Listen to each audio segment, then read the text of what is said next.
Hey, it's Dr. Wonder. I just finished with a patient who came to my dinner talk, my reverse diabetes dinner talk. And I asked her, what did I say in the presentation that kind of, resonated with her to make her want to, set up an appointment with me to see if we'd be able to take her case.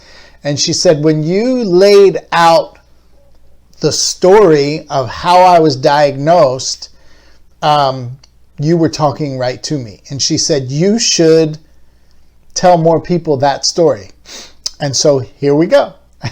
So typically a person is diagnosed, they go to their doctor. It's typically not for diabetes. Maybe it's their yearly checkup, a life insurance exam. Maybe they just weren't feeling so good.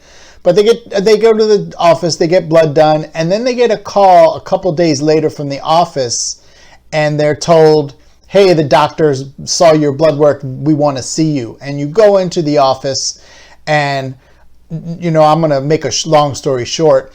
They say, here, Mrs. Jones, I'm sorry to inform you, you are a type 2 diabetic. And I'm told, before the doctor clicks his ink pen and gives them a script, and that script is typically Metformin, when they say, hey, you're a type 2 diabetic. And then later on down, whether it's 6 months, 9 months, 12 months, the doctor says, hey, listen, I told you to change your diet, lose weight, and exercise. That doesn't seem to be working because your numbers are starting to increase. Here, take this.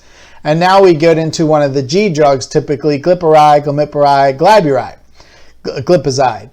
And then when that doesn't work, they go to Actos, Januvia. When that doesn't work, they go to OOO Ozempic, Jardiance, Invokana, Farxiga, and then the new one now is Rybelsus, and then eventually on insulin. And incidentally, about 90% of these patients are also on what I call the diabetic cocktail. What's a diabetic cocktail?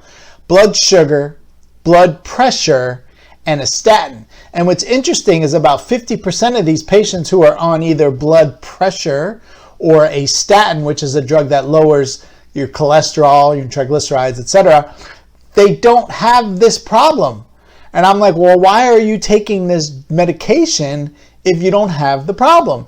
And they all tell me in some way, shape, or form of another, my doctor told me eventually I'm going to get it. I might as well start taking it, which I don't know if that passes the common sense test with you, but it doesn't with me. So if you're interested in how we reverse type 2 diabetes, get in touch, click the link at the bottom. Okay, that's all for now.